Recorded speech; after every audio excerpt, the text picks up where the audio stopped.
ఇవన్నీ ఏంటంటే రాజకీయంగా మాట్లాడుకుంటారు. ప్రాక్టికల్గా మనమైతే ఒక ఆస్పెక్ట్ నేను చెప్పనా, అంటే నేను గతంలో ఒక పోలీస్ కమిషనరు ప్రెస్ కాన్ఫరెన్స్ మేమందరం బాయ్కాట్ చేద్దామని డిసైడ్ అయ్యాం. ఎందుకంటే ప్రతిసారి గంట లేట్ అవుతుంది అయింది.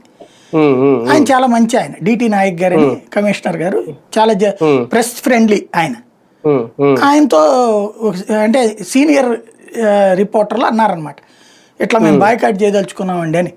అదేంటి అని అడిగారు. ఇట్లాగండి విషయం, మీది ఇప్పటికీ 5 సార్లు ప్రెస్ మీట్లో ఇట్లాగ లేట్ అయిందంటే, అదేంది నేను చెప్పింది ఈ టైమే కదా, అట్లా జరిగింది అన్నారు.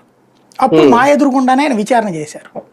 విషయం ఏంటంటే ఆయన 10 గంటలకు ప్రెస్ కాన్ఫరెన్స్ పెట్టమని చెప్పి డీసీపీకి చెప్తారు, డీసీపీ 9:30కి పెట్టమని చెప్పి ఏసీపీకి చెప్తారు, ఏసీపీ 9ంటికి పెట్టమని చెప్పేసి సిఐకి చెప్తారు, సిఐ 8:30కి పెట్టమని చెప్పి ఎస్ఐకి చెప్తారు, ఎస్ఐ పిఆర్ఓకి 8ంటికి పెట్టమని చెప్తారు. ఎందుకంటే మన దొరగారు అక్కడికి వచ్చే టైంకి ఒక అరగంట ముందు ఉంటాం కరెక్ట్ కదా అని.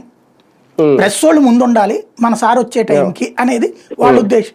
వాళ్ళ ఇంటెన్షన్ బ్యాడ్ కాదు, కానీ ఈ అరగంట వచ్చి 2 గంటలు మాకు ముందు అవుతుంది, ప్రెస్కి వృధా అవుతుంది. ఇక్కడ అంతే, ఆయన 8:40కి అట్టించి పాస్ అయ్యాడు. ఆయన జేఈ ఎగ్జామ్స్ ఉంటాయి ఆ రూట్లో అంటే ఎల్లుండేవాడు కాదేమో. అదే సందర్భంలో వాళ్ళ పార్టీ వాళ్ళు ఉంటే అవసరమైతే విద్యార్థులు ఎవరైనా ఉంటే వెళ్ళిపోండి అన్న దారి ఇచ్చేవాళ్ళేమో. ఇద్దరు బాధ్యత కలిగిన వాళ్ళే. ఎట్ ద సేమ్ టైం పిల్లలకు కూడా కావాలని అట్లా లేట్ వెళ్ళాలని కూడా అనుకోరు వాళ్ళు. ఇట్లా ఉంటుందంటే ముందు ఎల్లుండేవాళ్ళేమో.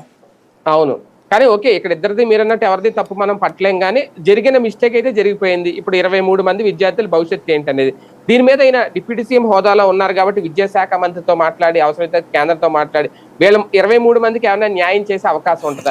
ఎందుకు అడుగుతున్నా అంటే కాదు సార్, మొన్న నీట్ విషయంలో కూడా ఇలాగే ఎక్కడో పేపర్ లీక్ అయితే ఏదో అయితే దాన్ని సుప్రీంకోర్టు వరకు వెళ్ళి ఆ విద్యార్థుల వరకు మళ్ళీ మొన్న నీట్ ఎంట్రన్స్ ఎగ్జామ్ పెట్టించారు, అప్పుడు నీట్ రాయించారు.